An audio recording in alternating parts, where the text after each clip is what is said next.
Чтобы изготовить такой камин, вам понадобится пенопласт. Я взяла пенопласт троечку, двоечки потому что не было.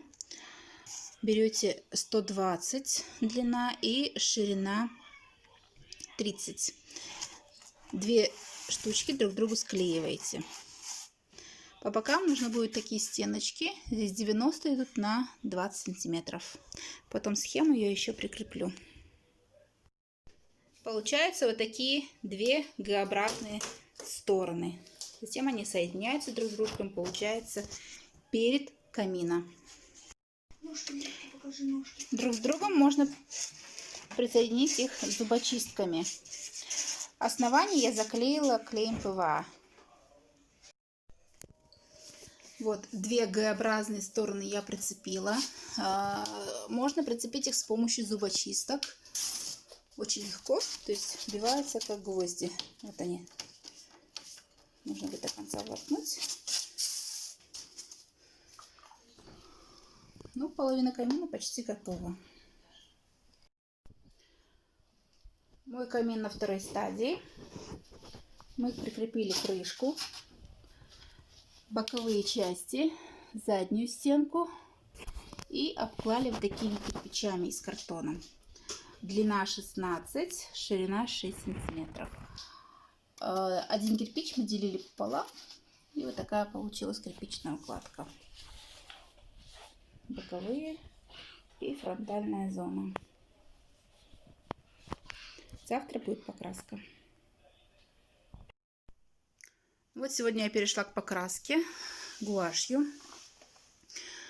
Хочу дать несколько советов, чтобы избежать такие немножко погрешности. Когда вы будете вырезать эти кирпичи 6 на 16 сантиметров, то желательно иметь один и тот же образец, то есть по нему вырезать маленький кирпичик 8 на 6 и 6 на 16 кирпич, потому что в процессе, когда вы будете обводить по картону разные кирпичи, у вас получатся разные размеры, что у меня получилось. Ну, уже потом немножко пришлось подрезать, дабы не увеличивать. И еще, когда вы будете клеить картон, желательно клеить вот такой ребристой стороной к пенопласту непосредственно, чтобы гладкая сторона была снаружи. Потому что при покраске немножко затрудняется, нужно каждую щель докрашивать. Во избежание таких дефектов даю вам несколько таких советов. А вот и схема самого камина. Здесь все подробно описано. Первое — это основание. Две одинаковые части склеиваются друг с другом. Второй — это лицевая сторона, две Г-образные вырезки. Третий — это боковина внешняя с двух сторон. Четвертый — это внутренняя боковина, задняя стенка и сама непосредственно крышка. Крышку я планировала 25, но я ее немножко увеличила. Если основание у нас 30 ширина, то крышку я сделала тоже 30, даже может быть чуть больше, потому что прислоняясь к стене, я поняла, что ее немножко нужно увеличить. Я покупала 2 листа пенопласта размером 1 на 2 метра. Толщина была 3 сантиметра.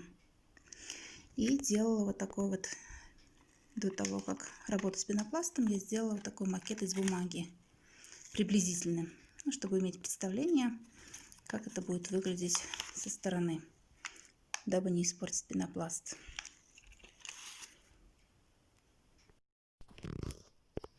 Вот на основание, внешние стороны стенки, внутренние, задняя крышка.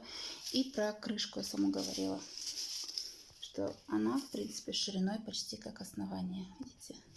Чтобы прислонить к стене, мне понадобилось ее увеличить. То есть вы можете все сначала подумать 7 раз, отмерить, а потом отрезать. И здесь предлагаю тоже заклеить кирпичами. Но у меня закончился картон, возможно, я докончу чуть позже.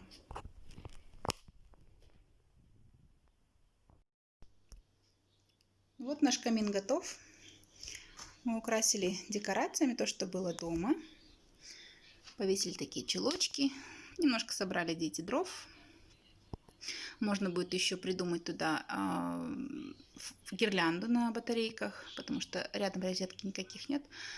поэтому докупить нужно будет на ваше усмотрение. Ну, естественно, символ нашего будущего года бычок, свечки, Дед Мороз и вот такой вот симпатичный ботинок Санта-Клауса.